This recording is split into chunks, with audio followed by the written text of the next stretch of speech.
Hello and good morning बच्चों।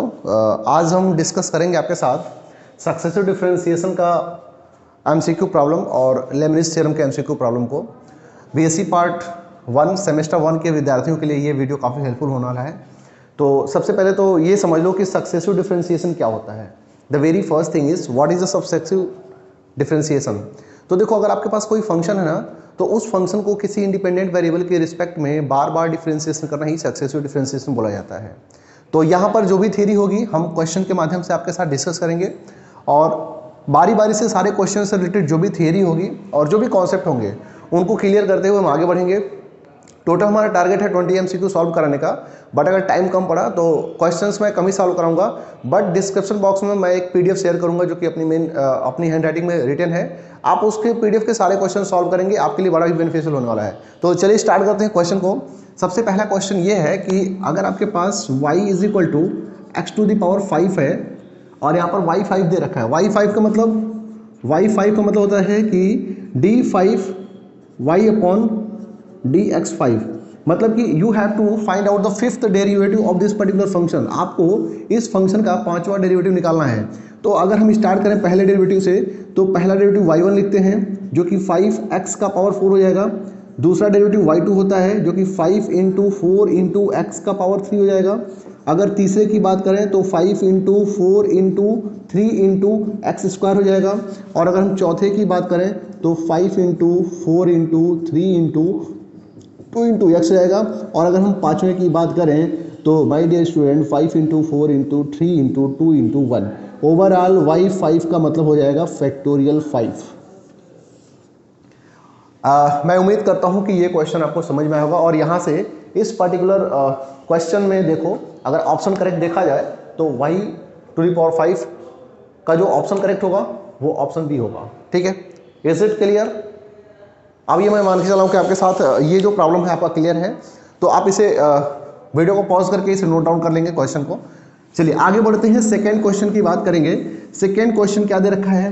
देखो, second question यहाँ पे दे रखा है y is equal to e to the power 4x। अब देखो, मजे की बात यह है कि y इज इक्वल टू आपको ई टू द पावर ax के बारे में अगर थोड़ा सा डिस्कशन किया जाए, दिस इज जनरल फार्मूला। ठीक है, यहाँ पर a की वैल्यू 4 दे रखी है, तो ये पर्टिकुलर क्वेश्चन है, ये जनरल फार्मूला है। तो अगर आप y1 निकालोगे तो ई टू द पावर ax का ई टू द पावर ax होगा, बट फर्स्ट डेरिवेटिव ax का करोगे तो यहाँ पे एक a रिलीज होगा।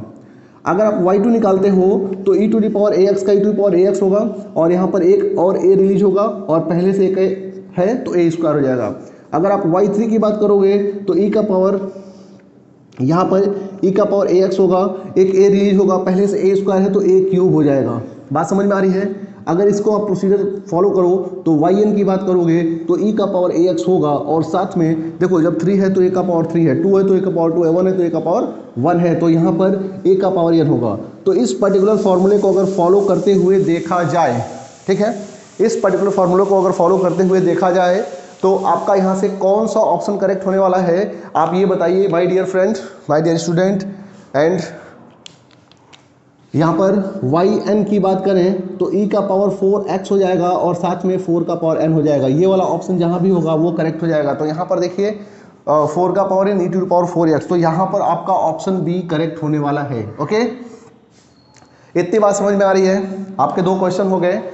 अब देखो, यहाँ पर जो तीसरा क्वेश्चन है ये भी एक बड़ा ही बेहतरीन सा क्वेश्चन है। देखो, मैं बारी बारी से हर अलग अलग टाइप के क्वेश्चंस लेके चलूँगा कि आपको सारे क्वेश्चन के कॉन्सेप्ट क्लियर कर सकूँ। ऑलरेडी मेरी ओनली 2 वीडियो ही पोस्ट है मेरे यूट्यूब चैनल पर, जिसमें हमने थियरी को पूरे डिस्क्राइब मैंने सॉल्व किया है। मैंने सक्सेसिव डिफरेंशिएशन केवल 2 थियरी अभी तक अपलोड की है और मैं कोशिश करूंगा कि उस 2 को मैं जल्दी से जल्दी 10 में परिवर्तन कर सकूं। तो यहाँ पे स्टार्ट करेंगे क्वेश्चन नंबर 3 को। आपको दे रखा है f of x is equal to a to the power x। अब देखो, तो कह रहा है कि nth derivative at x is equal to 0 क्या होगा।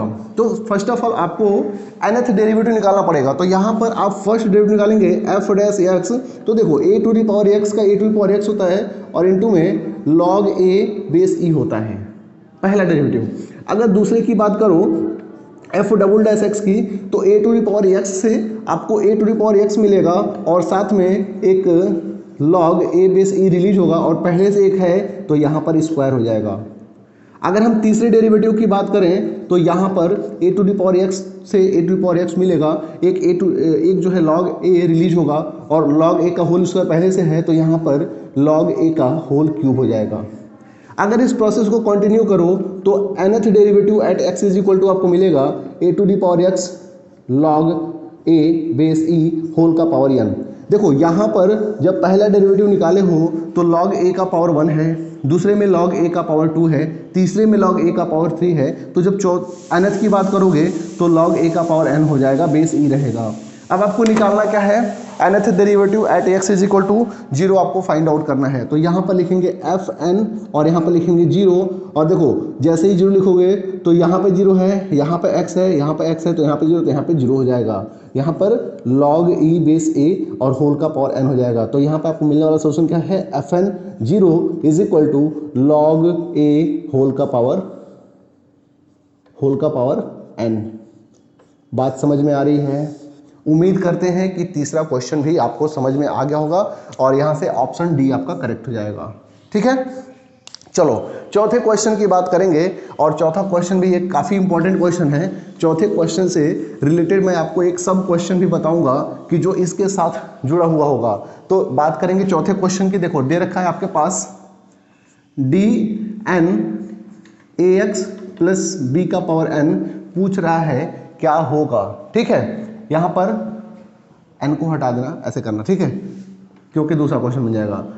dn ax प्लस b दिया हुआ है तो आपको यहाँ पर क्या मिलने वाला है। ठीक है, क्वेश्चन कुछ इस प्रकार से होगा, e to the power ax plus b type का। ठीक है, अब सही है, ओके, अब ये क्वेश्चन सही है। थोड़ा सा क्वेश्चन लिखने में थोड़ी सी दिक्कत हो गई थी। तो यहाँ पर आपको निकालना है e to the power ax plus b, यहाँ पर है e to the power ax plus b। अब इसको सॉल्व करना है। देखो ये क्वेश्चन कैसे सॉल्व होगा, ये क्वेश्चन जो है आपको सॉल्व करना है और ये क्वेश्चन किस तरीके से सॉल्व करेंगे। तो देखो यहाँ पर सबसे पहले तो हम बात करेंगे, अगर e to the power ax था तो हम लिखते थे e to the power ax का e to the power a, ठीक है, और साथ में एक a रिलीज होता था। यहाँ पर b है तो यहाँ पर भी प्लस b कर लेंगे, और देखो जब b का डिफ्रेंसिएशन करोगे तो b is a constant quantity and b is a 0, b क्या हो जाएगा, 0 हो जाएगा। ठीक है, तो आपको सिंपली एक a मिलेगा। ये हो गया आपका y1। ठीक है, आपको यहाँ पे simply y is equal to क्या दिया है, e to the power ax plus b दे रखा है, और आपको ये फाइंड आउट करना है कि इसकी वैल्यू क्या होगी। y1 निकाले, e to the power ax plus b का हो जाएगा e to the power ax plus b, और ax प्लस b का डिफ्रेंसिएशन करोगे तो 1a मिलेगा। ठीक है, अब अगर y2 निकालते हो तो देखो e to the power ax plus b का करोगे तो again e to the power ax plus b ही मिलेगा, और साथ में एक a रिलीज होगा, पहले से एक है a है तो यहाँ पर a स्क्वायर हो जाएगा। बात समझ में आ रही है? अगर हम y3 की बात करेंगे तो e to the power ax plus b मिलेगा, और एक यहाँ से a रिलीज होगा और पहले से एक a है तो यहाँ पर a क्यूब हो जाएगा। ऐसे अगर जो है हम yn तक जाएं तो मिलेगा e to the power ax plus b और साथ में a का पावर हो जाएगा n। ये बात समझ में आ रही है? तो यहाँ पर जो आंसर होने वाला है वो e to the power ax plus b और इनटू में a to the power n जो होगा वो आंसर करेक्ट होगा। तो यहाँ पे आपका ऑप्शन सी करेक्ट हो जाएगा। अब देखो बड़ा ध्यान से समझना, इस क्वेश्चन में थोड़ा सा मैं चेंज करने वाला हूँ। ठीक है, I am going to change a slightly difference in this particular question. तो यहाँ पर क्या हो जाएगा, अगर मान लो आपके पास कुछ ऐसा क्वेश्चन दे दे कि e to the power ax, ठीक है, और प्लस bx टाइप का दे रहे, ठीक है, तो आपके पास यहाँ पे क्या मिलने वाला है, देखो पहला मिल जाएगा e to the power ax plus bx, और यहाँ पे मिलेगा a प्लस b। ठीक है, ax का डिफरेंशिएशन a, bx का डिफरेंशिएशन b प्लस, तो ऐसे। अब जब आगे बढ़ोगे ना तो यहाँ का पावर यहाँ आ जाएगा, अगर डेरिवेटिव निकालोगे तो। बस इतनी सी बात थी। चलो अगले क्वेश्चन पर मूव करते हैं, और क्वेश्चन नंबर 5। तो देखिए जो 5th नंबर का क्वेश्चन दे रखा है, 5th वाले क्वेश्चन में यहाँ पे क्या दे रखा है, dn of ax plus b to power minus 1 आपको फाइंड आउट करना है। तो आपके पास क्या है, y is equal to ax plus b to power minus 1, और आपको इसका nth डेरिवेटिव निकालना है। तो फर्स्ट ऑफ ऑल देखो, अगर y की वैल्यू जो है, अगर ax प्लस b का पावर माइनस 1 होता है तो लिख सकते हो 1 अपॉन ax प्लस b। ठीक है, देखो ये वेरी इंपॉर्टेंट क्वेश्चन है, ये जो है वेरी इंपॉर्टेंट टाइप का क्वेश्चन है मेरे भाई। हाँ, ये कई बार पूछा हुआ इन्वेस्टोग्राफर में। अब यहाँ से आगे बढ़ेंगे तो अगर आप y1 निकालते हो फर्स्ट डेरिवेटिव तो आपको पता है यहाँ पर ax प्लस बी का होल स्क्वायर हो जाएगा और यहाँ पर ax प्लस बी और d by d x of 1 that is 0 और माइनस 1 इंटू और यहाँ पर ax प्लस बी का डिफरेंशियल करोगे सिर्फ आपको a मिल जाएगा। तो यहाँ पर आपको y1 की जो वैल्यू मिलने वाली है वो मिलने वाली है -1, ठीक है, और इंटू में a मिलेगा और अपॉन में लिख सकते हो क्या ax प्लस बी का होल स्क्वायर। अगेन डिफरेंशिएट करोगे y2 निकालोगे तो मिल जाएगा -1, ठीक है, और यहाँ पर ax प्लस बी का whole square that is power 4 और यहाँ पर देखो मिलेगा ax प्लस बी का whole square into differentiation of a that is 0 और माइनस a इंटू देखो ax प्लस बी का होल स्क्वायर का डिफरेंशिएशन करोगे जैसे फॉर्मूला होता है ना कि हर गुणे अंश का कुल गुणांक माइनस अंश गुणे हर का कुल गुणांक अपॉन हर का स्क्वायर या फिर न्यूमरेटर इंटू डिनोमिनेटर का स्क्वायर, ठीक है, ऐसा करके जो फॉर्मूला होता है क्वेश्चन रूल वाला उसको अप्लाई करोगे तो यहाँ पर a और ax प्लस बी का होल स्क्वायर डिफरेंशिएशन यहाँ पर 2 और इंटू में ax प्लस बी और इंटू में एक a मिलेगा, ठीक है, इतनी सी बात है। अब सॉल्व करोगे तो क्या मिलेगा, y2 की वैल्यू मिलेगी देखो -1 इंटू -1 यहाँ से -1 है यहाँ से -1 और इंटू में a है और a का पावर हो जाएगा 2 और यहाँ पर एक 2 आ रहा है ये और इस ax प्लस बी से ax plus b cancel out करोगे तो ax प्लस बी का पावर हो जाएगा 3। अब ध्यान से ज़रा समझना इसको, यहाँ पर y2 की वैल्यू मिलेगा क्या, देखो -1 का पावर 2 कर सकते हो इंटू 2 इंटू 1 कर सकते हो इंटू a स्क्वायर कर सकते हो और अपॉन में ax प्लस बी का पावर 3 कर सकते हो। तो इस पर्टिकुलर जो है थियरी पर आप यहाँ से इसकी जो वैल्यू है वो कुछ इस प्रकार से लिख सकते हो। देखो अगर इसको मैं लिखना चाहूँ तो मैं लिखूँगा -1 का power n into factorial n और a का पावर n और अपॉन में ax प्लस b का पावर n प्लस 1, ठीक है। देखो एक तो ऐसे भी लिख सकते हो और इसको जो है आपके बुक में कई जगह ऐसे भी लिखा हुआ है कि -1 का पावर n इंटू फैक्टोरियल और इंटू a का पावर n और यहाँ ब्रैकेट में ax प्लस b का पावर -n प्लस 1, ऐसे भी लिखा हुआ आपको मिलेगा, ठीक है। तो इसका आंसर ये हो जाएगा और ये एकदम याद करके जाना इंपॉर्टेंट है। अब हम जो है साइन x की बात करेंगे तो यहाँ पर जो है साइन ax प्लस बी का nth डेरिवेटिव निकालना है। तो देखो ये तो सिंपल से फॉर्मूला होता है, अभी हम आपको साइन का करके फिर कॉस का लगे बता देंगे, हो जाएगा क्वेश्चन। तो अगर हम बात करें यहाँ पर देखो दे रखा है y is equal to sine ax plus b दे रखा है, ठीक है। आपको फर्स्ट जब निकालेंगे तो साइन x का हो जाएगा क्या, कॉस ax प्लस बी और इंटू में a मिल जाएगा। लेकिन चाहते हैं इस कॉस को साइन में चेंज करना तो लिख सकते हैं ना यहाँ पे sine 90 plus theta is equal to cos theta, तो लिख सकते हैं y1 is equal to sign, ध्यान दीजिएगा ax प्लस बी हम पहले लिख रहे हैं और प्लस π/2 बाद में लिख रहे हैं, ठीक है, और इंटू में एक a मिलेगा ही मिलेगा। देखो साइन x का हो जाएगा कॉस ax प्लस बी का x प्लस बी और ax प्लस बी का डिफरेंशिएशन यहाँ पर a हो जाएगा। कॉस को हमने साइन में चेंज किया था, आपको पता है ना कि sine 90 plus theta is equal to cos theta, मतलब इसको इस रूप में लिखा जा सकता है। आगे बढ़ेंगे तो आप देखो यहाँ पर जब y2 निकालोगे तो देखो sine ax plus b plus π/2 का ये सेम मिलेगा, साइन का हो जाएगा यहाँ पे कॉस, ठीक है, और एक a रिलीज होगा तो a इंटू ए स्क्वायर हो जाएगा। इसको फिर चाहते हो साइन में चेंज करना तो लिख सकते हो y2 इज इक्वल टू यहाँ पर लिख सकते हो साइन, और देखो already ax plus b plus pi है और एक पाई और ऐड करोगे तो मिल जाएगा ax plus b plus 2π/2 into a square. Again आगे ऐसे ही बढ़ोगे ना तो जो nth डेरिवेटिव वो आएगा sine ax plus b plus nπ/2 और इंटू में a का पावर n, तो इसका ये हो जाएगा आंसर, ठीक है। nth derivative of sine ax plus b is equal to what, is equal to this. अब जो है एक और क्वेश्चन करेंगे, सेम पैटर्न का एक और क्वेश्चन करेंगे, क्या कि cos ax प्लस बी हो उसका nth डेरिवेटिव क्या होगा। तो देखो अगर आपके पास cos ax प्लस बी आ जाए तो उसका भी nth डेरिवेटिव सेम ही होगा, ठीक ना, कुछ उसमें जो है बड़ा गुड़ा गणित नहीं लगाना है, बड़ा दिमाग नहीं लगाना है, सेम ही होगा। और किस प्रकार से होगा उसको मैं अभी बताता हूँ आपके साथ, ठीक है। और फिर एक दो और क्वेश्चन करेंगे फिर हम लोग आगे बढ़ेंगे। यहाँ पे देखो एक और जो है क्वेश्चन कुछ इस प्रकार से आता है कि अगर आपके पास dn ऑफ निकालना हो क्या cos ax plus b find out करना हो तो क्या होगा। तो देखो सिंपल सी बात है, यहाँ पे लिखेंगे cos ए एक्स प्लस बी और प्लस एन पाई बाई 2, ठीक है, और साथ में ए टू द पावर एन, ये इसका फॉर्मूला हो जाएगा, ठीक है, याद कर लेना इसको। अगला क्वेश्चन दिया है, अगर y is equal to e to the power minus x हो तो डी एन वाई क्या होगा, या फिर आपको पूछ दे वाई एन की वैल्यू क्या होगी, ठीक है। तो आप लिख सकते हो, देखो y1 लिखोगे तो e to the power minus x आएगा और यहाँ पर -1 आएगा। अगर y2 निकालोगे तो e का पावर माइनस एक्स आएगा और -1 इंटू -1 आएगा, ठीक है, लिख सकते हो e का पावर माइनस एक्स इंटू -1 का स्क्वायर। अगर ऐसे जो है y3 निकालोगे तो e का पावर माइनस एक्स आएगा और साथ में -1 और ऑलरेडी यहाँ पे क्यूब आएगा। तो अगर yn निकालते हो मेरे भाई तो आपको क्या मिलेगा e टू पावर -1 का पावर n, आपको ये मिलने वाला है। तो ये भी एक आपका क्वेश्चन है, एक ये क्वेश्चन हो गया, एक ये क्वेश्चन हो गया। अगला क्वेश्चन देखो हम क्या करेंगे, बहुत सारे क्वेश्चंस मैं आपको करा सकता हूं, ठीक है, और आपको बता दूं कि सक्सेसिव डिफरेंशिएशन और लेबनिज थ्योरम आपका बहुत ही इजी चैप्टर है। अगर इसको पढ़ के जाते हो एटलीस्ट एक क्वेश्चन मिल जाएगा तो आपका काम बन जाएगा, ठीक है, कम से कम यहाँ से 2 क्वेश्चन तो आएंगे ही आएंगे।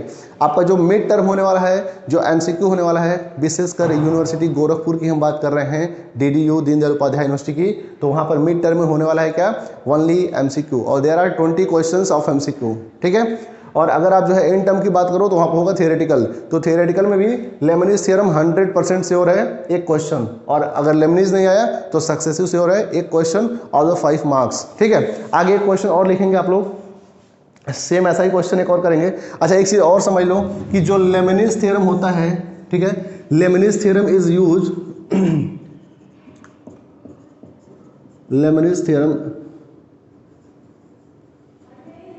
इज यूज फॉर प्रोडक्ट, ठीक है, प्रोडक्ट ऑफ 2 फंक्शंस।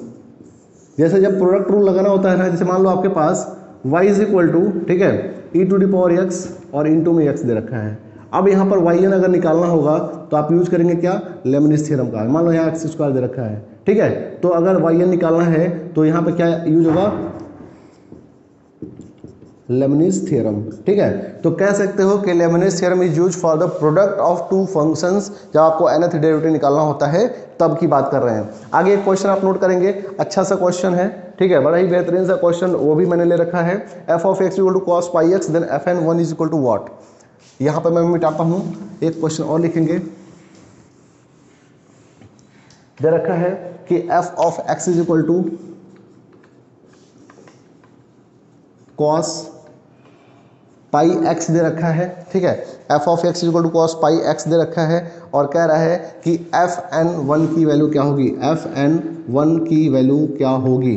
तो देखो सबसे पहली बात कि इस पर्टिकुलर फॉर्मूले का यहाँ यूज करते हैं, ठीक है। आपके पास पता है कि nth derivative of cos ax plus b की वैल्यू क्या है, आपके पास है cos ax plus b plus n pi by 2, और साथ में यहाँ पर क्या है, a का पावर n दे रखा है, ठीक है, ऐसा दे रखा है। तो यहाँ पे जब सॉल्व करेंगे तो देखो इस क्वेश्चन में क्या है, ओनली पाई x है, तो a की जगह आ गया है पाई और b की जगह आ गया है 0, तो क्या करेंगे, replace a is equal to pi and b is equal to 0, तो आपको मिल जाएगा dn, और यहाँ पर मिल जाएगा cos क्या, पाई x। सॉल्व करेंगे, आप ऐसे बनाएंगे क्योंकि वैसे लिखोगे तो ग्रेटेस्ट इंटीजर हो जाएगा, क्वेश्चन ही चेंज हो जाएगा। ऐसे यहाँ पर अब लिखोगे क्या, cos, और देखो a की जगह पाई x और प्लस n पाई बाई 2 और इंटू a का पावर, तो a की जगह क्या है, पाई का पावर n दिया हुआ है, ठीक है। अब जो है ये हो गया आपका क्या, fn x हो गया। अब आपको क्या निकालना है, fn1 निकालना है, आपको fn1 निकालना है, जहाँ x है वहाँ 1 कर दो, तो लिख दो क्या, cos pi plus n pi by 2 और इंटू पाई का पावर n, ठीक है। तो आपका यहाँ पर जो आंसर होने वाला है वो हो जाएगा क्या, पाई का पावर n और cos pi plus n pi by 2, ये आपका करेक्ट आंसर हो जाएगा, ओके।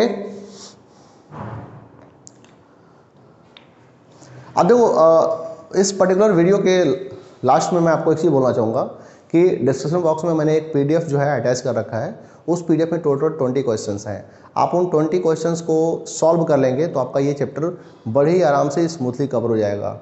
और देखो, और इसके बाद जो मेरा नेक्स्ट वीडियो आएगा वो सीक्वेंस पर आएगा। सीक्वेंस में मैंने 20 क्वेश्चन आपको कराने हैं, तो नेक्स्ट वीडियो में मिलते हैं।